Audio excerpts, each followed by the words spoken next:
Saya tahu sebagian besar video saya berisi peringatan tentang apa yang akan datang, dan terkadang itu bisa terasa agak suram, tapi tidak perlu merasa sedih atau tertekan, karena Barat juga sedang melawan balik. Sebuah perlawanan yang gigih dan kuat telah dimulai di Inggris. Jadi pihak itu akan menjaga dirinya sendiri, dan gerakan politik konservatif sayap kanan sedang berlangsung di Australia. Jadi Australia juga akan baik-baik saja, artinya kita masih punya peluang yang nyata. Dan Amerika, saya akan mengatakan, mungkin negara yang paling penting dalam peradaban Barat. Amerika adalah kekuatan utama Barat. Dan orang-orang Amerika juga tidak tinggal diam, jadi meskipun mereka melihat negara mereka berubah menjadi seperti ini, lihat ini, pria Muslim ini terganggu oleh suara lonceng gereja.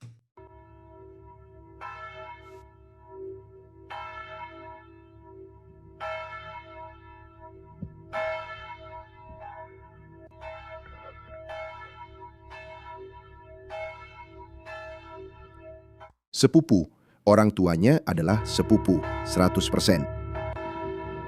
Lihat itu, dia kesal, ya. Dan di sisi lain, kita punya para politisi yang mencoba memikat orang Amerika berhaluan kiri yang naif. Ya, Mamdani melakukannya. Orang-orang ini juga melakukannya. Dan di sisi lain, mereka terus memberitahu kita bagaimana mereka akan melakukan jihad, bagaimana mereka akan mengambil alih Amerika dengan kekerasan. Lihat rekaman kamera tersembunyi ini di dalam Masjid Islam di Dearborn, Michigan, Amerika Serikat, yang merekam doa pengkhianatan. Dan percayalah, kami sudah mengetahui hal ini selama hampir 30 tahun. Ayah saya ketika dia pergi ke New York, dia bilang menurutnya konyol bahwa Muslim yang tinggal di sana, di New Jersey, di sebuah masjid di New Jersey, sebagian besar dari mereka adalah orang Pakistan. Dan dia bilang itu lucu. Dia bilang dia merasa sangat ironis bahwa orang-orang ini tinggal di Amerika, tapi di masjid mereka berdoa untuk kehancuran Amerika. Itu sangat bertentangan dengan logika. Itu benar-benar tidak masuk akal. Kenapa kamu tinggal di negara yang begitu kamu benci? Dan dengan ketetapanmu, engkau akan membinasakan mereka. Ya Rahmanur Rahim, engkau membinasakan. Dan engkau telah menghancurkan kaum seperti Ad, Samud, dan Fir'aun. Mereka inilah Fir'aun, Ad, dan Samud di zaman sekarang. Ya Rahmat, Amerika adalah Fir'aun zaman sekarang. Fir'aun. Itulah yang mereka katakan. Dia berkata, ya Allah, hancurkanlah para Fir'aun zaman sekarang. Rahman, kami memohon kepadamu ya Allah, hancurkan mereka. Hancurkan mereka ya Allah. Lenyapkan mereka dari permukaan bumi ini. Ya Rahman, ya Akramal Akramin. A'udhu. Aku berlindung kepada Allah dari setan yang terkutuk. Kafirin berarti semua orang kafir, Yahudi dan Nasrani.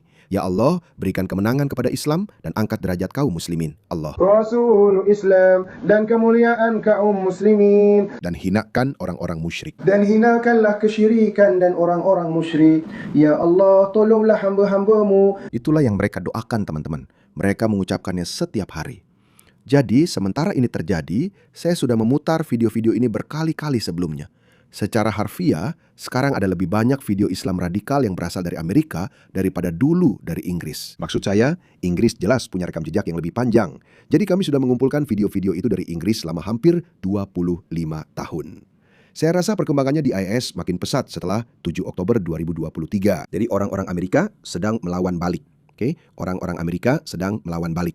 Dan Laura Loomer, menurut saya, akan memainkan peran penting dalam memimpin perlawanan terhadap bangkitnya Islamisme. Dengarkan ini. Akan ada jutaan pria muslim, pria usia militer yang mampu, Anda tahu, pergi berperang. Dan jika orang-orang ini adalah warga negara atau mereka bisa menjadi warga negara dan mereka bisa mendapatkan akses ke senjata api kan, itu bahkan lebih buruk karena kemudian orang-orang ini akan bisa. Dan apakah mereka secara legal bersenjata dan mereka bisa mendapatkan senjata dari persediaan yang kamu tahu. Masjid-masjid ini, maksudku 100%. Saya sudah berbicara dengan banyak petugas intelijen dari berbagai lembaga kan, FBI, CIA. Mereka 100% tahu bahwa masjid-masjid ini digunakan untuk menimbun senjata. Dan sekali lagi, kalau tidak rusak, jangan diperbaiki. Itu sudah terjadi.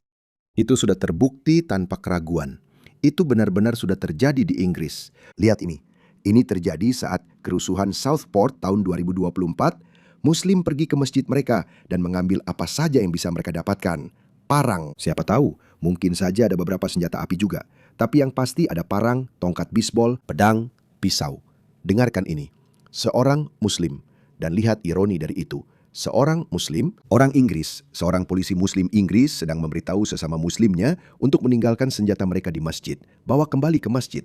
Jadi dia berusaha menjaga. Kedamaian. Jika ada sesuatu yang mencurigakan atau semacamnya, yang akan saya lakukan adalah menuliskannya di masjid dan Anda akan melakukannya. Tidak memberikan alasan apapun untuk tindakan apapun atau operasi apapun. Itu bukan pengalaman saya. Dan jika ada sesuatu yang mencurigakan, biarkan saja. Jangan lakukan apapun. Ada video lain di mana jurnalis Sky News mengatakan bahwa semua ini dilakukan oleh hooligan sayap kanan. Tapi di latar belakang, Anda bisa melihat Muslim membawa pedang. Anda tidak bisa mengada-ada hal seperti ini. Media sayap kiri akan membuat Anda meragukan kenyataan sampai Amerika jatuh. Mereka tetap akan mencari cara untuk menyalahkan para patriot atau menyalahkan kaum nasionalis. Jadi jangan tertipu oleh orang-orang ini. Apa yang dia katakan benar-benar masuk akal. Menimbun granat, menimbun senapan, AR-15, pistol, pisau, apa saja, bahan peledak. Saya jamin kalau kamu masuk ke masjid manapun di Amerika dan kamu misalnya membongkar lantai atau masuk ke ruang aman atau ke ruang bawah tanah atau ke loteng, kamu akan menemukan tumpukan senjata. Kamu akan menemukan senjata karena itulah yang mereka lakukan. Mereka sedang bersiap untuk perang. Ya, itu akan terjadi secara bersamaan. Inilah yang diajarkan dan diperintahkan oleh Al-Quran kepada mereka untuk dilakukan. Saya sudah melakukan simulasi perang di kepala saya. Ya, jika saya seorang Muslim, jika saya terkait dengan Ikhwanul Muslimin, atau jika saya bagian dari umat Islam, dan saya memiliki pola pikir militan seperti ini, dan saya yakin saya tidak akan menyangka bisa seberuntung ini sampai saat ini, bahwa kami berhasil mendapatkan itu. Mungkin saja itu terjadi secara alami, tapi jelas tidak. Kita sudah tahu rencana Ikhwanul Muslimin. Tapi bayangkan kalau kamu berpikir, oke, kita berhasil lolos. Kita bisa memasukkan 10.000 pria usia tempur ke Eropa. Di Inggris tidak akan terjadi apa-apa. Para politisi mereka begitu bodoh, sampai-sampai mereka bahkan tidak bisa memutar balik kapal-kapal itu. Oke, terus kirim mereka. Terus kirim mereka. Jadi menurut beberapa perkiraan, ada 5 juta Muslim di Eropa. Pada pergantian abad jumlahnya hanya 0,5 juta. Maaf, sekarang ada 50 juta. Dan pada pergantian abad jumlahnya hanya 0,5 juta. 50 juta. Itu lebih banyak dari jumlah penduduk Australia dan Selandia Baru digabungkan. Oke, Eropa memang benua besar, baiklah. Tapi dalam 10 tahun terakhir, mereka telah memasukkan 3 juta pria usia tempur dengan dalih sebagai pencari suaka. Beberapa orang memperkirakan hanya di Jerman saja ada hingga 2 juta orang. Angka resmi menyebutkan sekitar 1 juta orang. Inggris memiliki lebih dari 100.000. Sekali lagi, itu adalah perkiraan resmi. Saya tidak mempercayainya, karena beberapa kelompok telah memperkirakan dengan mengukur limbah di London. Mereka mengatakan ada 1 juta orang tanpa dokumen yang tinggal di London saja. Jadi mari kita ambil angka di tengah-tengah. Ya, mungkin ada 0,5 juta orang ilegal, tanpa dokumen, pria Muslim migran usia tempur yang tinggal di Inggris. Mereka dianggap bisa dikorbankan di mata sesama Muslim mereka, di mata para pemimpin mereka. 100% bisa dikorbankan. Mereka sudah diberitahu, kamu akan masuk surga dan mendapatkan 72 bidadari. Kamu akan segera tahu, kamu akan mendapatkan kejutan yang sangat tidak menyenangkan. Sekarang kami hanya bertanya-tanya kapan ini akan terjadi. Karena orang-orang seperti saya sudah lama memperingatkan tentang hal ini. Kapan ini akan terjadi? Jadi jika saya adalah seorang pemimpin Muslim, atau jika saya terlibat dalam semua ini, dan saya melihat bahwa kesempatan ini telah muncul. Oke, orang-orang ini bukan mahasiswa universitas. Kita melihat jenis orang yang masuk ke Ceuta di Spanyol. Mereka ini benar-benar orang desa, tidak berpendidikan, benar-benar orang yang kasar. Orang-orang ini bahkan tidak diterima di pertemuan mewah atau terhormat di negara asal mereka sendiri.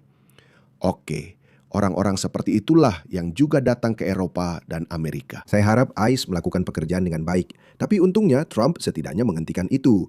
Jadi mereka akan melakukan itu. Jadi jika saya seorang pria Muslim, apa yang akan saya lakukan? Saya akan berkata, oke, saya harus memisahkan Amerika dari Eropa karena Amerika adalah satu-satunya kekuatan di Barat. Oke. Kalau Amerika dihilangkan, ayo Putin, ambil alih seluruh Eropa. Ukraina ini hanya Ukraina yang tahu cara bertarung. Mereka satu-satunya dan mereka juga akan sibuk. Jadi bagaimana cara memisahkan Amerika dari Eropa? Karena Eropa punya jutaan pria usia tempur yang berdedikasi, termotivasi, dan mereka sedang menunggu aba-aba. Katakanlah mereka sedang menunggu izin. Dan kalau mereka dapat izin di sana, Amerika pasti akan datang. Amerika akan datang untuk menyelamatkan Eropa. Bukan semata-mata karena belas kasihan, tapi juga karena nilai-nilai bersama antara Eropa dan Amerika, serta kepentingan yang sejalan. Dan itu adalah sayap timur Amerika. Oke, jadi Amerika harus datang. Amerika pasti akan datang. Saya khawatir tentang berapa banyak senjata. Beberapa orang bilang sudah banyak senjata yang masuk ke Inggris dan Eropa. Saya tadi mendengarkan seseorang yang mengatakan bahwa orang Albania sudah menyediakan senjata untuk mereka selama hampir 10 tahun. Sekarang, kita sebenarnya tidak tahu berapa banyak AK-47, berapa banyak senapan semi-otomatis yang mereka miliki di Eropa. Jadi bayangkan jika ada 80 atau 100 ribu pemberontak di Inggris yang bersenjata lengkap. Atau bahkan tidak harus bersenjata lengkap, tapi katakanlah mereka punya senjata api. Orang-orang ini sudah menunjukkan kepada Anda apa yang bisa mereka lakukan hanya dengan pedang, hanya dengan parang, dan sesuatu yang benar-benar buruk.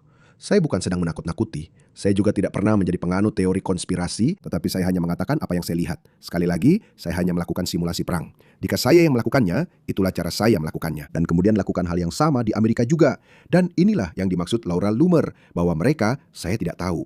Saya lihat, saya tidak tahu seberapa serius situasinya. Tapi jika dia mengutip FBI dan CIA, maka saya yakin memang ada sesuatu yang sedang terjadi. Jika itu benar, maka itu sangat masuk akal. Mulai perang saudara di Amerika dan mulai perang saudara di Eropa. Itu saja.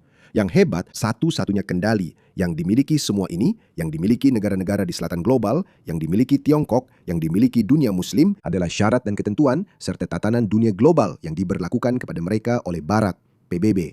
Dikuasai oleh Amerika, dikendalikan oleh Amerika. Dulu dikendalikan oleh Amerika. Dan sejak ada perpecahan ideologis antara Amerika dan Eropa, lihat, AS memiliki, PBB sudah tidak ada. Jadi itu sebuah kegagalan. Tidak ada yang peduli lagi.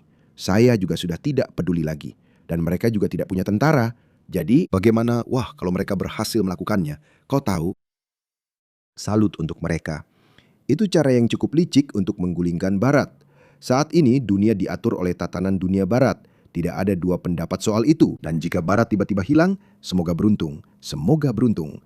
Tiongkok akan menghancurkan mereka. Dan negara-negara muslim ini akan jatuh ke dalam kekacauan.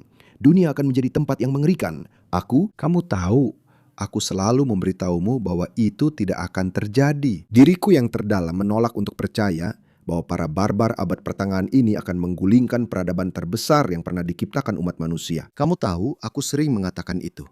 Aku benar-benar percaya itu. Aku memang percaya itu. Tapi aku tidak lagi percaya bahwa itu akan tercapai dengan damai. Aku tidak lagi percaya itu. Aku memang percaya bahwa jika Barat akan bertahan, aku rasa itu akan terjadi, tapi itu tidak akan terjadi tanpa pertumpahan darah yang mengerikan. Dan orang-orang akan berkata, ya Tuhan, dia terdengar seperti orang gila. Apa yang dia katakan terdengar benar-benar gila? Tidak, inilah yang mereka lakukan.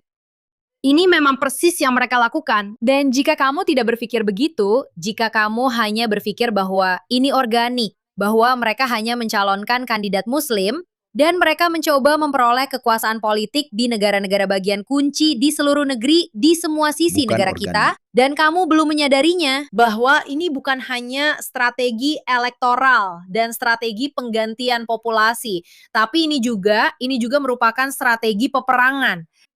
Kamu sebaiknya sadar karena suatu hari kamu akan tersadar dan kamu akan diserang dan itu akan menimpamu. Itu benar-benar akan mengejutkanmu tanpa diduga. Atau bahkan jika mereka tidak merencanakan semua ini, tapi ketika kamu melihat semua keadaan sudah dibuat menguntungkan bagimu, bukankah kamu akan mengambil kesempatan itu? Para ulama muslim ini setiap hari ada di sana memberitahumu apa yang ingin mereka lakukan.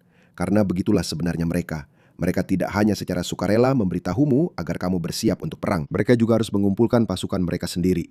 Mereka harus menanamkan keyakinan ini di antara muslim di Amerika, muslim di Inggris, bahwa ya, kita bisa melakukan ini, teman-teman. Lihat, Inggris sedang terpuruk. Kita bisa melakukan ini. Lihat mereka. Orang-orang ini sibuk dengan omong kosong transgender mereka. Mereka bahkan tidak tahu, mereka tidak punya sistem keluarga. Tingkat kelahiran mereka telah menurun. Disinilah keyakinan diri itu berasal.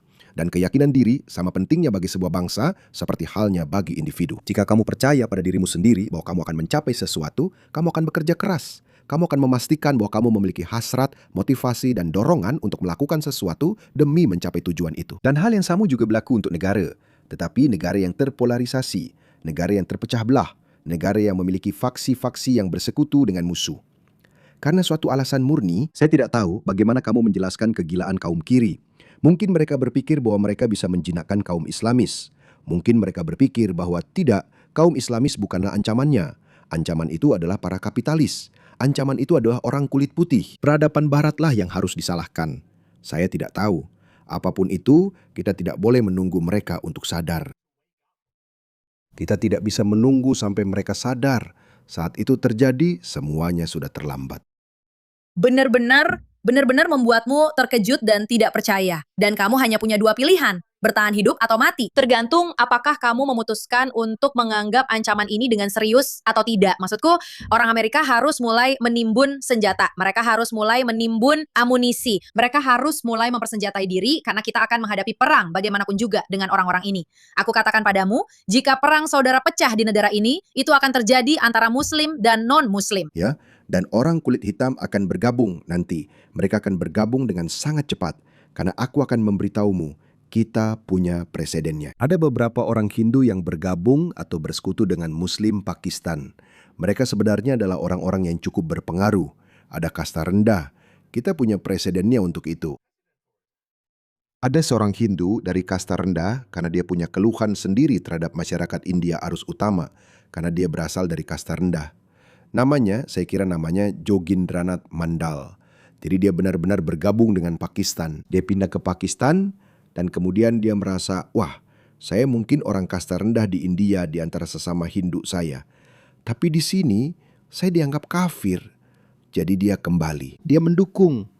Jadi orang kulit hitam di Amerika, terlepas dari keluhan mereka, akan sebagian besar berpihak pada Amerika, bukan Muslim.